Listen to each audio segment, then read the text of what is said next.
The mountains swallowed sound the way they swallowed men. In the Hindu Kush, silence wasn't peace. It was the moment before everything went wrong. The SEAL team had been static for 11 minutes, pressed against rocks that still held the cold of the previous night, watching the compound below through optics that turned moonlight into green revelation. Lieutenant Marcus Webb checked his watch for the third time in 60 seconds. The helicopter extraction window was closing. They had the target, a mid-level Taliban commander who'd been ghost-routing weapons through the valley for 8 months. But they also had a problem. 43 hostiles had materialized from the surrounding ridgelines like they'd been waiting for exactly this moment. The SEALs were pinned, ammunition running calculations in everyone's head that nobody wanted to say aloud. Webb keyed his radio with a thumb that had stopped shaking years ago, his voice carrying the flat affect of a man doing math with his own life. Thunderhead Jackal 1. We are danger close, enemy forces northeast and southwest. Request immediate close air support, over. The response crackled through his earpiece, a controller somewhere in a climate-controlled operations center 500 miles away. Jackal 1, Thunderhead copies. Nearest asset is 12 minutes out. Can you hold position? Webb looked at his teammate Ramirez, whose jaw was set in that particular way that meant he was counting bullets instead of breathing. The answer was no, but SEALs didn't say no. Thunderhead will make it work. What's the asset? There was a pause, the kind that felt longer than it was. Jackal 1, single A-10 Thunderbolt inbound, call sign Reaper 7. Pilot is, static, cut the transmission, then returned, experienced. Stand by for contact. Single aircraft. Webb had worked with A-10s before, the ugly angels of close air support. But one plane against 43 fighters in terrain that ate ordnance and gave back nothing felt like borrowed time. The SEALs had perhaps 6 minutes before the hostiles organized a coordinated push. Maybe less. The radio came alive again, a different voice this time. Calmer. Almost conversational, if conversation happened at 20,000 feet with a 30mm cannon between you and gravity. Jackal 1, Reaper 7, I've got your position. Give me your targets and get your heads down. This is going to be close. It was a woman's voice, and Webb registered it the way he registered everything else in combat, as information without judgment, filed and assessed. What mattered was the aircraft, not the pilot. What mattered was staying alive for the next 6 minutes. He didn't know yet that 6 minutes was all she needed. He didn't know her call sign wasn't random. And he had no idea that 12 years earlier, this same pilot had been told she'd never fly combat missions because women didn't belong in cockpits over Kandahar. Her name was Captain Meyer Lakine, and the Air Force had spent a decade trying to forget her. Not officially. Official records were pristine, full of commendations and flight hours that read like fiction, but in the way institutions forget people who don't fit the narrative. She'd been called Reaper since her first combat deployment, not for kills but for something else entirely. During a fire-based defense in the Helmand province, she'd stayed on station for 4 hours past bingo fuel, circling a surrounded marine company while her wingman returned to base. When she finally landed, the fuel gauge read 0, and the maintenance crew found her tanks were running on vapor and willpower. Someone said she'd reaped extra time from the sky itself. The name stuck, but names in the military were double-edged. Reaper also meant solitary, the one who worked alone, and Kine had been flying solo missions more often than not for 3 years now.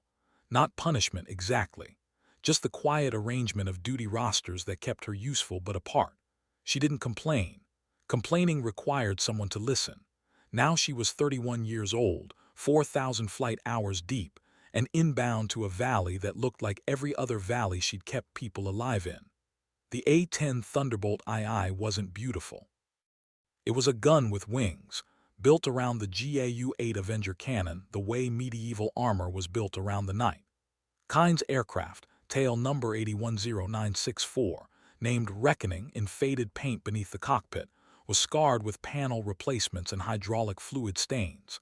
It had survived 2 decades of combat. So had she, in a different way. The heads-up display painted green vectors across her vision as she descended toward the coordinates Jackal 1 had transmitted. Terrain rolled beneath her in shades of infrared gray, mountains like broken teeth. She could see the compound, the heat signatures of the SEAL team clustered behind an outcropping, and the dispersed pattern of hostiles advancing from two directions. 43 targets. Standard insurgent tactics: surround and overwhelm. They were still 200 meters out, which gave her one clean pass before they reached effective range. One pass to break their momentum. One pass to convince 43 fighters that dying in the next 60 seconds was a statistical certainty. She toggled her radio. Jackal 1, Reaper 7, I'm tracking 4-3 hostiles. Advise you mark your position with infrared strobe. I'll take the northeast cluster first, then swing for the southwest. Danger close is an understatement. Stay low. Webb's response was immediate. Reaper 7, we're strobing now. Northeast group is priority. They're 50 meters and closing. Whatever you've got, we need it now. Kine didn't answer immediately. She was already banking, adjusting her approach angle, running calculations that were half training and half instinct. The A-10's throttle responded to her touch the way a familiar weapon did. No thought required, just extension of intent. She descended to 4,000 feet, low enough that she could see individual figures moving through the rocks below, high enough that small arms fire was an annoyance rather than a threat. The GAU-8 cannon hummed beneath her, 7 barrels waiting to rotate at 4,000 rounds per minute. Each round was the size of a wine bottle depleted uranium core, designed to shred tanks. Against human targets, it was overkill by design. Kine lined up her approach, the targeting reticle drifting across the landscape until it settled on the northeast group.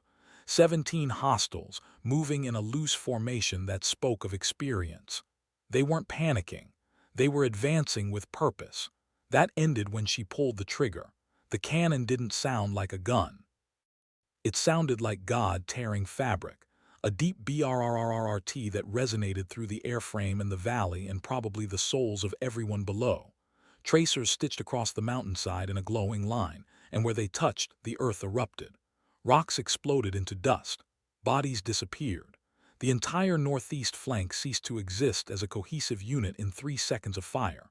Kine pulled up hard, banking west, already acquiring the second group. Her heart rate hadn't changed. Webb watched from behind the rocks as the mountainside turned into apocalypse. The sound reached them a half-second after the visual, that distinctive roar of the GAU-8 that every ground soldier knew meant salvation. The hostile fighters who'd been advancing with such confidence were scattering now, some trying to find cover, others firing wildly at the sky with AK-47s that might as well have been throwing stones. Jesus, Ramirez breathed. One pass. Webb keyed his radio. Reaper 7, good hits, northeast is neutralized. Southwest group is breaking formation but still combat effective, 26 remaining. Copy Jackal 1, watch this. Kine's voice carried no bravado, just statement of fact. She was already diving again, this time from the west, sun at her back though it was still an hour from rising. The remaining fighters were learning, spreading out, making themselves harder to target. Smart. But the A-10 wasn't built for precision strikes against individual targets. It was built to make precision irrelevant. This time she came in lower, 3,000 feet, close enough that she could see muzzle flashes from the ground. Rounds pinged off her armored fuselage, the titanium bathtub around her cockpit doing exactly what it was designed to do, keep her alive long enough to complete the mission. She fired again, walking the cannon across the southwest ridgeline in a pattern that looked random but wasn't. Years of training compressed into muscle memory meant she knew where they'd run before they did. The second burst caught them in their retreat, caught them trying to find defilade behind rocks that offered no protection from above. The canyon walls echoed with the sound, bouncing it back and forth until it seemed like the mountains themselves were firing. When Kine pulled up this time, the southwest group had been reduced to scattered individuals, no longer a fighting force, just survivors trying to become ghosts. Webb ran a count through his optics. 4 hostiles still combat effective. The rest were either dead, wounded, or running. 2 passes, 90 seconds of combat. The equation had shifted from impossible to survivable. Reaper 7, Jackal 1, you just saved our lives. We're moving to secure the target now. Can you provide cover while we extract? Kind circled above, scanning for additional threats, her eyes moving between instruments and windscreen in the rhythm every pilot learned. Jackal 1, I've got station time for 30 more minutes. Nobody's touching you while I'm overhead. There was something in her voice, not pride but certainty. The kind that came from doing the same thing so many times that doubt became a foreign language. Webb and his team moved fast, breaching the compound, securing the target with zip ties and efficiency that looked choreographed because it was. 8 minutes from breach to extraction point. The helicopter came in low, a Chinook that sounded like thunder, and Kind stayed overhead the entire time, circling in a pattern that said to anyone watching, "Test me and find out." Nobody tested her. The Chinook lifted off with the SEALs and their prisoner, banking hard toward the border. Webb found a moment to key his radio one more time. "Reaper 7, Jackal 1. I don't know what we did to deserve you today, but thank you. That was exceptional flying." There was a pause before she responded, and when she did, her voice carried something new, something tired. "Jackal 1, Reaper 7, just doing my job. Glad you're going home." The radio clicked off. Kind watched the Chinook disappear into the pre-dawn gray, then turned her A-10 back toward base. Her fuel gauge showed she had 40 minutes remaining. She'd told Webb 30 because she never gave ground troops numbers they might rely on when margins were thin. The sky was beginning to lighten in the east, turning the mountains from black to purple to gray. Another mission. Another set of people who'd go home because she'd been there. Another day of being Reaper, necessary, respected in the moment, and then forgotten as soon as boots hit safe ground. She didn't expect the call that came 3 hours later. Bagram Airfield looked the same as it always did. Organized chaos wrapped in HESCO barriers and concertina wire. Helicopters coming and going like mechanical insects. Transport planes taxiing with the perpetual scream of turbines that nobody really heard anymore. Kind landed reckoning on the main runway with the smooth indifference of someone who'd done it 1,000 times, taxied to her revetment, and shut down the engines. The silence after flight was always strange, like surfacing from deep water. She went through her post-flight checklist with the methodical precision that characterized everything she did, logging fuel consumption, ammunition expenditure, system status. 1,700 rounds of 30mm. 2 passes. 43 enemies neutralized or scattered. The mathematics of violence reduced to numbers in a logbook. Her crew chief, a staff sergeant named Morrison who'd been working A-10s longer than Kind had been flying them, was waiting when she climbed down from the cockpit. He did his own walk around, examining the bullet holes in the fuselage with the appreciation of someone who understood exactly what the aircraft had endured. 12 hits, he said, running his finger along one of the impacts. None of them through anything important. She brought you home again. She always does. Kind pulled off her helmet, her dark hair matted with sweat despite the cold. She was average height, lean in the way soldiers got when their job was equal parts physical endurance and mental precision. Her eyes were pale gray, the kind that looked through people rather than at them. Morrison had served with enough pilots to know when something was different. "Command wants to see you," he said. "Colonel Bradford called down personally, said soon as you land." Kind felt something tighten in her chest, the old familiar dread that came with summons from command. In her experience, they never called you in to say thank you.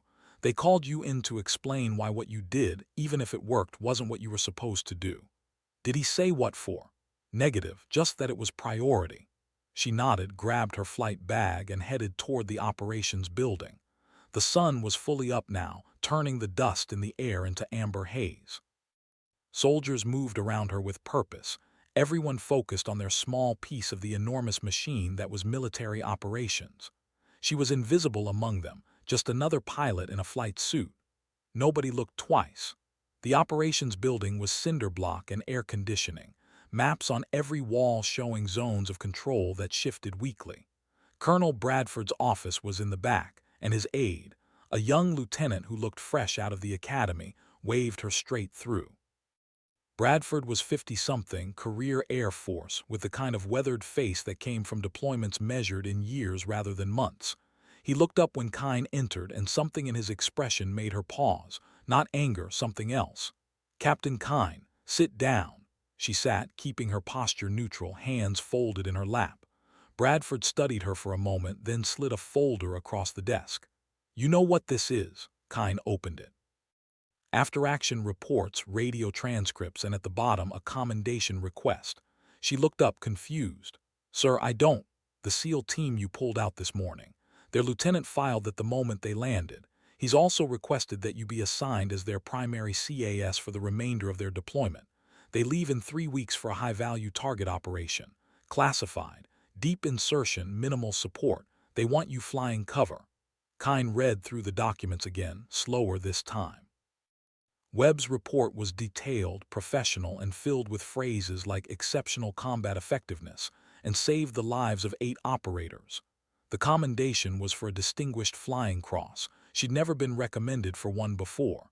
"I'm honored, sir, but I don't understand why they'd specifically request me. Any A-10 pilot could have. Any A-10 pilot didn't. You did." Bradford leaned back in his chair. "I'm going to be honest with you, Captain. Your record is complicated. You're one of the best pilots we have, but you've been flying solo missions for 3 years because other pilots have filed complaints about your approach." Kine felt the familiar weight settle across her shoulders. Here it comes, she thought. The part where competence doesn't matter because style points do. "Sir, if this is about the Kandahar incident, it's not, or it's not just about that. It's about the fact that you take risks other pilots won't take. You stay on station longer. You get closer. You push the aircraft past recommended parameters. Some people think that's heroic. Some people think it's reckless." Bradford tapped the folder. "These SEALs think you're a miracle worker, but miracles have a way of running out." Kine met his gaze and didn't blink. "I've never lost anyone I was assigned to protect, sir." "I know. That's why I'm approving the request." He paused. "But I'm also ordering you to work with a wingman. No more solo missions. You go out with support or you don't go out at all." "Understood." For a moment, Kine wanted to argue. Solo meant she made the calls. Solo meant she didn't have to worry about someone else's limitations. But Bradford's expression made it clear this wasn't negotiable. She nodded. "Understood, sir." "Good. You'll meet your new wingman tomorrow. Captain Jesse Okoro, transferred in from Spangdahlem. Good pilot, solid instincts. Try not to scare him off in the first week." Kine stood, tucking the folder under her arm. "Is that all, sir?" "One more thing." Bradford's voice softened slightly. "The SEALs aren't the only ones who read reports. People are starting to notice what you do out there. You keep this up, they're going to run out of medals to give you, or reasons to keep you hidden." She didn't know what to say to that, so she said nothing. She saluted, received Bradford's return salute, and left the office. Outside, the airfield continued its endless rhythm of arrivals and departures. Kine walked back toward her quarters, thinking about wingmen and commendations and the strange weight of being noticed after years of being useful but invisible. She didn't want recognition. She wanted to fly, but maybe she thought those things didn't have to be mutually exclusive. That night, lying in her bunk while the distant sound of artillery rolled across the base like far-off thunder, she thought about Webb's voice on the radio. That was exceptional flying. She'd heard variations of that before, usually followed by caution or concern. But this time it had been followed by a request. They wanted her back. They wanted her specifically. It shouldn't have mattered. It did. The next morning, she met Captain Jesse Okoro on the flight line. He was tall, Nigerian-American, with the kind of easy confidence that came from being good at something and knowing it. His handshake was firm, his smile genuine. "So you're Reaper," he said. "I've heard the stories." Kine felt herself tense. "Don't believe everything you hear. I heard you stayed on station for 4 hours past bingo fuel to cover a marine company. I heard you put 30mm rounds within 50 meters of friendlies and never missed. I heard you fly like the A-10 is part of you." He paused. "I heard you're impossible to fly with because you don't trust anyone else to keep up." Kine studied him, looking for judgment and finding only assessment. "And you still volunteered for this," Okoro laughed, a deep sound that seemed out of place on a military airfield. "Captain, I didn't volunteer. I requested assignment. There's a difference. I want to fly with the best, and from what I can tell, that's you. So yeah, I'm here, and I can keep up." Something in Kine's chest loosened slightly. "We'll see," she said, but there was no hostility in it. They spent the day running simulations, practicing formations, learning each other's rhythms the way musicians learn to play together. Akoro was good, better than good. He anticipated her movements, covered her angles, and didn't flinch when she pushed the parameters of what the aircraft could do. By the third simulation run, they were operating like they'd flown together for years. "You're not bad," Kine said when they debriefed. "High praise," Akoro replied. "I'll take it."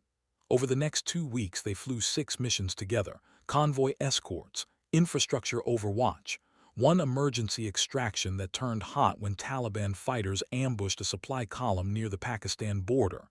Every mission, Akoro proved he meant what he'd said. He kept up. More than that, he made her better. Having someone to cover her angles meant she could focus on precision. Having someone to split target acquisition meant they could clear threats twice as fast. By the time the SEAL team arrived for their pre-mission briefing, Kine had something she hadn't had in 3 years, a wingman she trusted. The briefing room was crowded with operators, intelligence officers, and air support coordinators.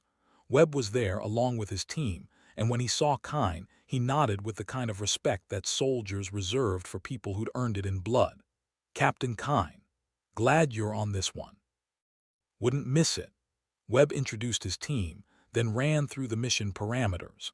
High-value target, a Taliban logistics coordinator who'd been orchestrating IED networks across 3 provinces. Intelligence placed him in a compound 30 miles from the Pakistan border, in terrain so rough that helicopter insertion was impossible. The SEALs would infiltrate on foot, a 6-hour hike through mountains that had killed better-equipped men. They'd breach at dawn, secure the target, and extract via helicopter that would have maybe 10 minutes on station before enemy reinforcements arrived. Kine and Akoro would provide close air support throughout the operation, maintaining orbit over the compound from the moment the SEALs arrived until the extraction bird departed. "Estimated hostile presence?" Kine asked. Webb looked at the intelligence officer, who cleared his throat. "Conservative estimate, 40 to 60 fighters within response distance. Could be more. The compound itself has maybe 10 to 15 permanent security, but once shooting starts, you'll have fighters coming from every village within 5 miles. Kine studied the map, noting the terrain, the elevation, the narrow valleys that would funnel both aircraft and enemies into predictable paths. It was a nightmare for close air support. Too many variables, too much terrain masking, too many opportunities for everything to go wrong. "What's our rules of engagement?" she asked. "Danger close is authorized. Collateral damage is accepted within the target compound but nowhere else. Positive ID required on all targets outside the immediate area." Standard parameters that meant she'd be threading needles while people shot at her. Kine glanced at Akoro, who was studying the same map with the intensity of someone running mental calculations. He looked up, met her eyes, and nodded once. "We can do this." The briefing continued for another hour, covering contingencies and communications protocols and the 1,000 small details that meant the difference between mission success and catastrophe. When it ended, Webb approached Kine and Akoro privately. "I meant what I said in the report," he told them. "You saved our lives last time. I know this is bigger, more complicated, but if anyone can keep us alive out there, it's you too." Kine felt the weight of that trust settle across her shoulders like armor. "We'll be there," she said. "From infiltration to extract, you won't be alone." Webb shook their hands, then returned to his team. Kine and Akoro walked out into the afternoon sun, neither speaking for a long moment. "Big mission," Akoro finally said. "Yeah.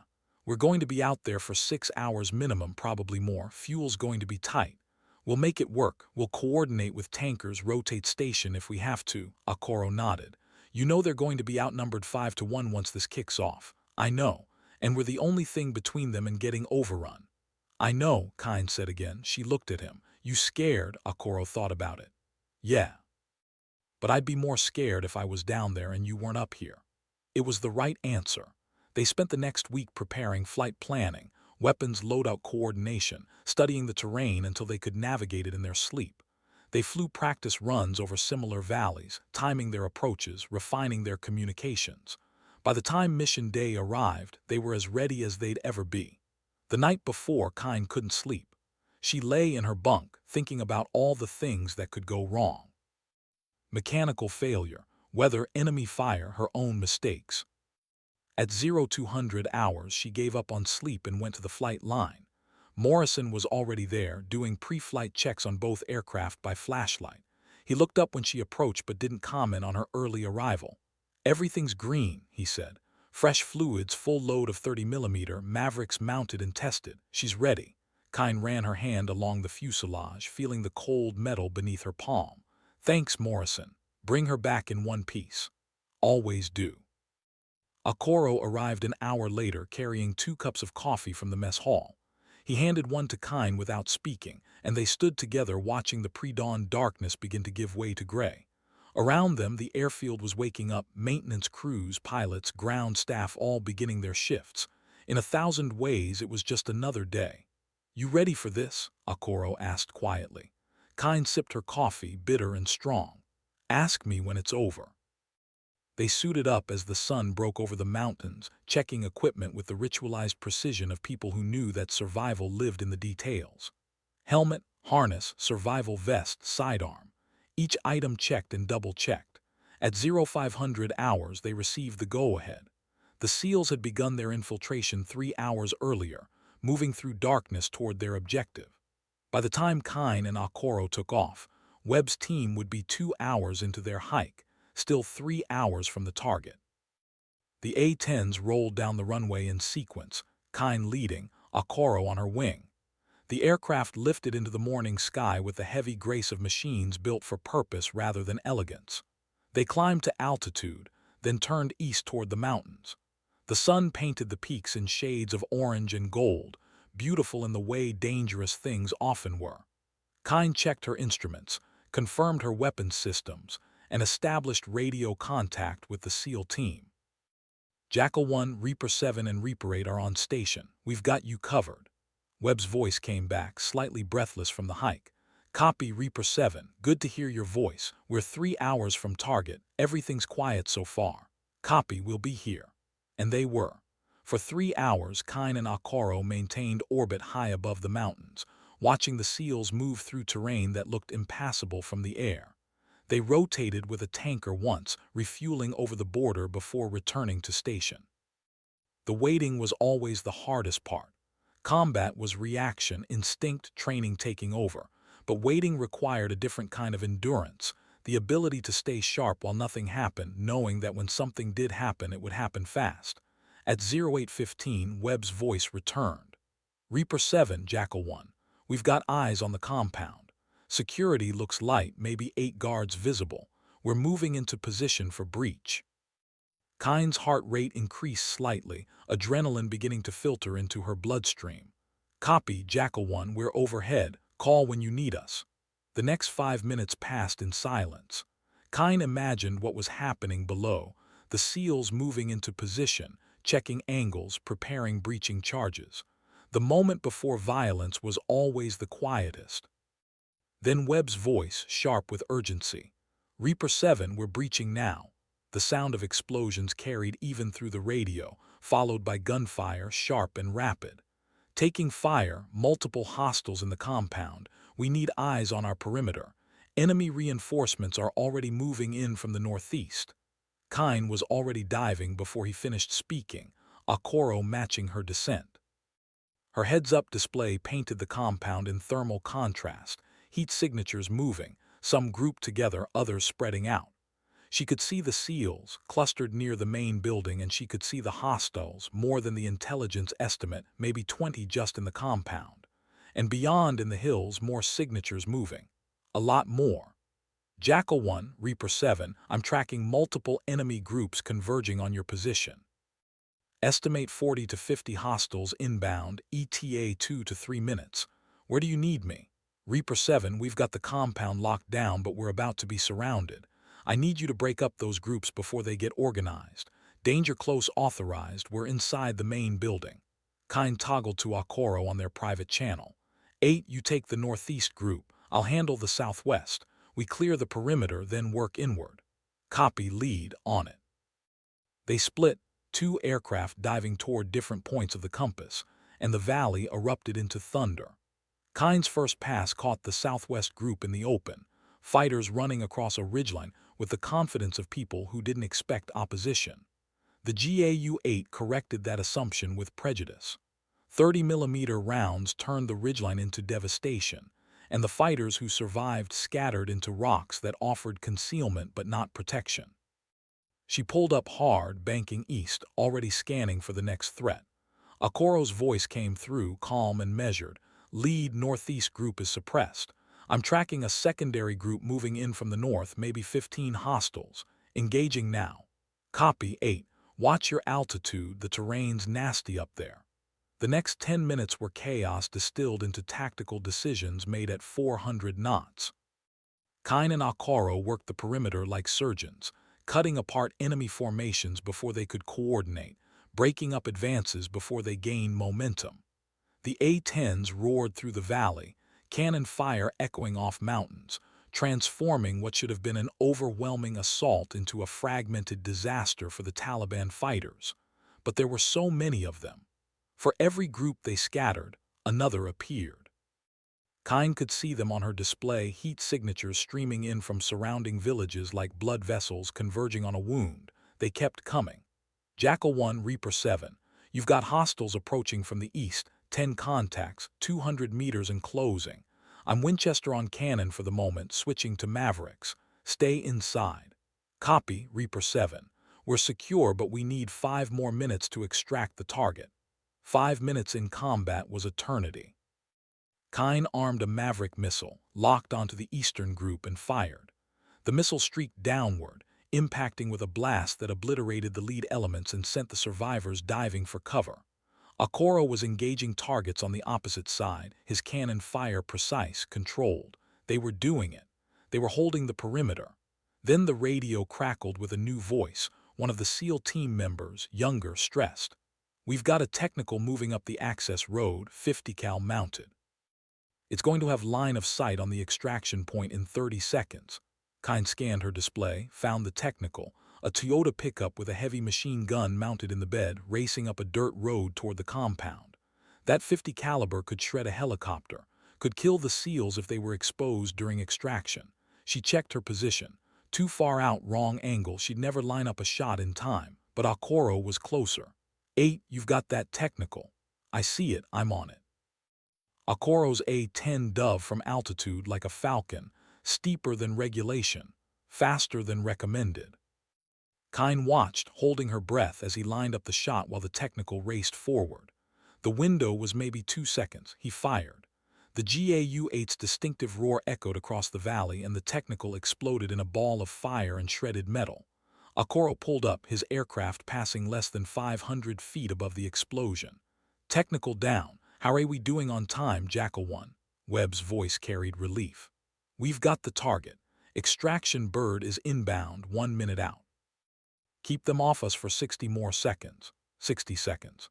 Kine could do 60 seconds standing on her head. She and Okoro circled like wolves, engaging any target that showed itself, laying down suppressive fire that didn't need to kill, just needed to keep heads down. The Chinook appeared from the west, flying low and fast. It flared into the compound's clearing, and Kine could see the SEALs sprinting toward it, carrying their prisoner between them. Hostiles were firing from multiple positions now, desperation shots at the helicopter. Kine dove one more time, cannon spitting fire at the muzzle flashes, Okoro mirroring her from the opposite side.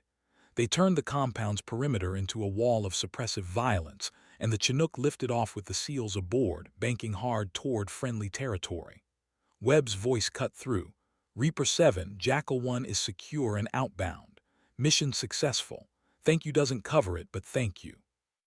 Kine watched the Chinook disappear into the distance, then checked her fuel gauge. They'd been on station for almost 7 hours. She had maybe 30 minutes of fuel remaining. Okoro had less. Copy, Jackal 1, glad you're going home safe. Reaper flight is RTB. They turned west, leaving the valley behind. Below, the hostile fighters were regrouping, but it didn't matter anymore. The SEALs were safe. The mission was complete. As they climbed toward the tanker for one final refuel before returning to base, Kine allowed herself a moment of something that might have been satisfaction. They'd done it. Not just her, both of them, working as one unit. It felt different than flying solo. It felt better. "Lead, that was some flying," Okoro said. "You too, A. That technical shot was perfect." "We make a good team." Kine smiled inside her helmet. "Yeah, we do." They refueled in silence, then flew home through morning sky that had turned from gray to brilliant blue. Back at Bagram, the debriefing took 3 hours. Webb and his team were there, still in their gear, exhausted but electric with the energy that came after successful operations. They walked through every engagement, every decision, every moment of the 6-hour mission. When it was done, Webb stood and looked at Kine and Okoro. "I've been doing this job for 8 years," he said. "I've worked with a lot of pilots. Air Force, Navy, Marines, some good, some exceptional. But what you two did today," he paused, choosing his words carefully. "You didn't just provide close air support. You were part of the team. You anticipated what we needed before we needed it. You took risks I wouldn't have asked you to take. And you kept 8 men alive who had no business surviving that situation." He extended his hand. "I'm proud to have worked with you." Kine shook it, feeling the weight of genuine respect in his grip. Okoro did the same. As they left the briefing room, Kine felt something unfamiliar, not just satisfaction from a successful mission, but connection. She'd been part of something larger than herself, and it hadn't required her to fly alone. Maybe, she thought, Bradford had been right. Maybe wingmen weren't a limitation. Maybe they were multiplication. The commendations came through 2 days later. Distinguished Flying Cross for both of them, plus a unit citation for the SEAL team.